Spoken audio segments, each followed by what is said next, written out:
मेरा खुद का एक वेलनेस सेंटर है एंड बहुत ही अच्छी लाइफ मेरी रही है। सब कुछ बहुत अच्छा चल रहा था। मुझे स्टेज 3 का सीरोनोमा कैंसर डिटेक्ट हुआ, एडवांस्ड लेवल का, जो स्टेज 4 को टच कर रहा था।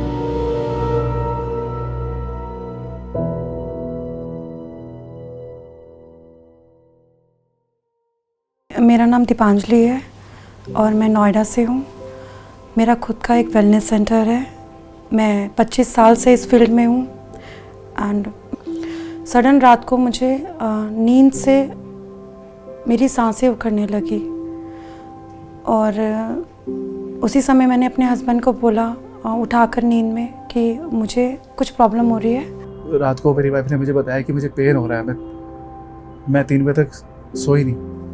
तो सुबह जब वो उठी फिर उन्होंने मुझे बोला बहुत पेन है। हम लोग गायनेकोलॉजिस्ट के पास गए नेक्स्ट डे। उन्होंने मुझे फील किया कि मेरे अंडर आर्म्स में कहीं पे लिम्फ नोड्स हैं। उन्होंने कहा कि ऐसे करके मेरे एक अच्छे फ्रेंड हैं जो बहुत बड़े हॉस्पिटल में हैं, आप उनसे जाके मिलें। वहाँ जा कर के उनसे मिले और उन्होंने हमें रेकमेंड किया कि दीपा आपको बायोप्सी कराने की ज़रूरत है। फिर हमने उनसे पूछा कि मैम बायोप्सी क्यों करानी है, क्या रीज़न है हम यहाँ पर आए हैं। तो उन्होंने कहा अभी हम कुछ भी नहीं कह सकते, अभी आप सिर्फ बायोप्सी कराओ, उसके बाद हम स्टेप आउट करेंगे कि नेक्स्ट क्या करना है। फिर हमने बायोप्सी कराई। बायोप्सी करा के मैम को रिपोर्ट दिखाया। मैम को समझ में आ गया था बिकॉज उसमें लिम्फ नोड्स कहीं शो हो रहे थे। मैम ने कहा कि इसके बाद आप जा कर के दीपा पेट सीटी कराइए। जो रिपोर्ट में आया तो मानो हमारे पैरों तले ज़मीन ही खिसक गई। उसमें मुझे स्टेज 3 का सीरोनोमा कैंसर डिटेक्ट हुआ, एडवांस्ड लेवल का, जो स्टेज 4 को टच कर रहा था। क्योंकि मेरा मेटास्टिक कैंसर था, मेरा द होल बॉडी उसने कवर कर लिया था। और जब मैंने ये सुना ना, मान लीजिए मेरे को सब आवाज़ें बंद हो गई थी मेरे कान में आनी। सिर्फ एक शॉक हो गया था मैं। मेरी डॉटर को तो हमने बहुत देर बाद बताया। मेरी मदर इन लॉ ने जब जाके बताया कि अभी मत बताना उसको, थोड़ा देखो बच्चे को एकदम से अटैक ना आ जाए सुन के। फिर हमने धीरे धीरे उसके पास गए, मैं और मेरी मदर इन लॉ, मेरे हस्बैंड। हमने बोला कि कनिष्का बेटा, मम्मा को थोड़ा सा प्रॉब्लम है और आपको स्ट्रॉन्ग रह के हमारे साथ हेल्प करना है। मेरी मदर इन लॉ बहुत तेज़ रोने लग गई उसके साथ और हमें रात को आके बोलने लगी कि मुझे तेरी बेटी का दर्द देखा नहीं जा रहा, बता क्या करना है। भाई तू अपनी लड़की के लिए जी, हमारे लिए नहीं कहती, तो अपनी लड़की के लिए जी, अपनी लड़की का ध्यान रख, हमें कुछ नहीं चाहिए। मुझे याद है अभी भी, डॉक्टर ने हमें बिठाया अपने पास। उन्होंने मुझे कहा कि आपकी 8 कीमो स्टार्ट होंगी दीपा, 4+4, 4 कीमो के बाद आपका एक सर्जरी होगी। उस सर्जरी में आपकी ब्रेस्ट को रिमूव कर दिया जाएगा। आई वॉज शॉक्ड कि क्यों। सोचो आपकी बॉडी का एक अंग निकल जाए, आपको कैसा लगेगा। फिर मैंने कीमो स्टार्ट की अपनी। मैं बेडरिडन हो गई, ना मैं खा पा रही थी ना मैं पी पा रही थी। मुझे इतना स्मेल आने लगी, मेरा इम्यून पावर इतना लो होने लगा। उस दिन सेकंड कीमो में मेरी हालत सडन ख़राब होने लगी और मैं परेशान हो गई, दिल मचलने लगा, वॉमिटिंग फील होने लगी।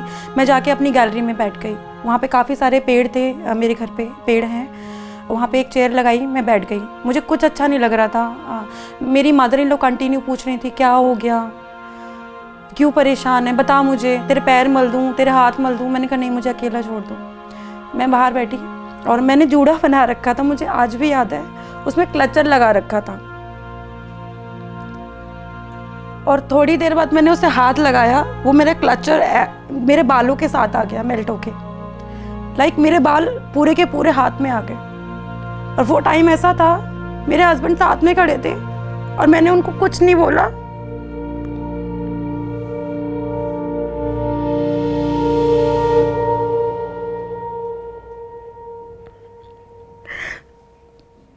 आंखों में आंसू आ गए। मैंने कहा मेरे बाल भी चले गए, अब मैं और क्या देखना बाकी है मेरी जिंदगी में। मेरी डॉटर को सदमा लग गया, मेरी मम्मा कैसी हो गई।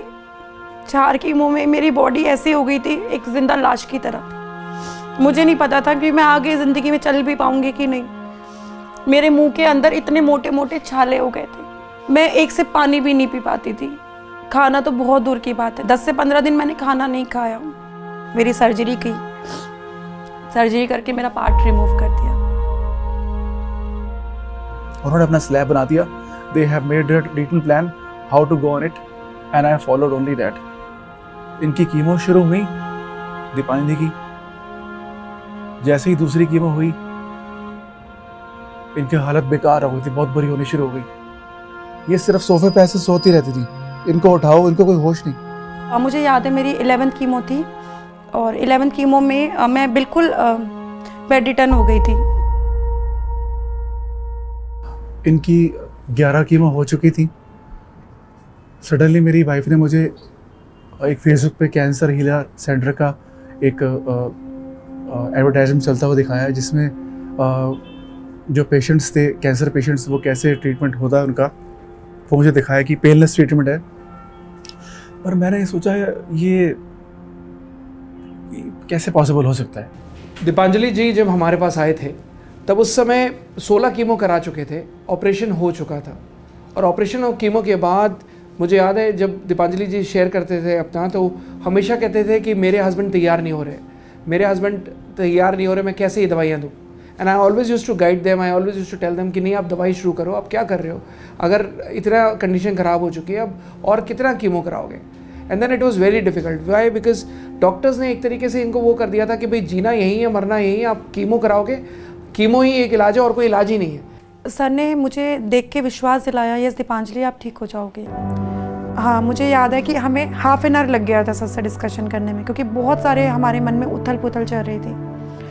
मैं सर के पास गई, सर से मैंने मेडिसिन ली, सर से मैंने मेडिसिन शुरू करी। मुझे 2 महीने हो गए मेडिसिन लेते हुए कंटिन्यू। उसके बाद मैं ऑटोमेटिकली रिकवर होने लगी। मेरा इम्यून सिस्टम मेरा अपग्रेड होने लगा। मेरे जो बॉडी पेन्स रहते थे वो मेरे ख़त्म होने लगे। और सडन मेरी फैमिली ने भी फील किया, यस आप अब अपने पैरों पे चलने के लिए तैयार हो। बिकॉज जब मेरे बॉडी एकदम गिव अप हो गई थी और मैं चल नहीं पा रही थी, उस दौरान मैंने ये मेडिसिन लेनी शुरू की थी। और 2 महीने के अंदर मैंने अपने आप को रिकवर पाया था। वेल, इसमें दीपांजलि जी का विल पावर बहुत स्ट्रॉन्ग था, इनका डिटर्मिनेशन टू फाइट बहुत स्ट्रॉन्ग था। एंड मुझे याद है जब बीच में डेल्टा वेव हुई थी और कोविड बहुत तेज़ी से फैल रहा था, we used to have Zoom consultations. और मैं हमेशा पूछता था कि दीपांजलि जी कैसी तबीयत है, and she always used to be very positive. Doctor साहब मैं बिल्कुल फिट हूँ, डॉक्टर साहब कोई कंप्लेंट नहीं है, and I am very positive, I am very happy and always smiling. And इलाज सही था, जो ट्रीटमेंट था वो इम्यून सिस्टम बूस्टअप कर रहा था। ट्रीटमेंट जो था वो ऑर्गेनिक था, ट्रीटमेंट जो था वो किसी भी तरीके का डैमेज नहीं कर रहा था। मेडिसिन क्या काम कर रही है वो आपको नहीं पता जब तक आपको रिपोर्ट नहीं बताती। 3 महीने कंप्लीट होते ही इस मेडिसिन पे मैंने पेट सिटी करवाया अपना। पेट सिटी में मेरी रिपोर्ट एकदम 100% नॉर्मल आई। मेरे अंदर बिल्कुल भी कैंसर नहीं पाया गया। वहीं से मेरा विश्वास, मेरे हस्बैंड का विश्वास डेवलप होना शुरू हुआ उस रिपोर्ट को देख के कि यस ये दवाइयाँ नहीं है, ये अमृत है। मैंने उनकी मेडिसिन्स आज तक रेगुलर खिलाई हैं। रेगुलर मीन्स मैंने आज तक 1 डे मिस नहीं की है। उनके डाइट्स प्लान मैंने फॉलो किए हैं जो मेरे को उन्होंने कंसल्ट किए हैं। आज मैं देख सकता हूँ, मैं जब भी उनका टेस्ट कराता हूँ उनकी रिपोर्ट्स नॉर्मल आती हैं। मैंने 6 महीने पहले भी टेस्ट कराया था, नॉर्मल थी।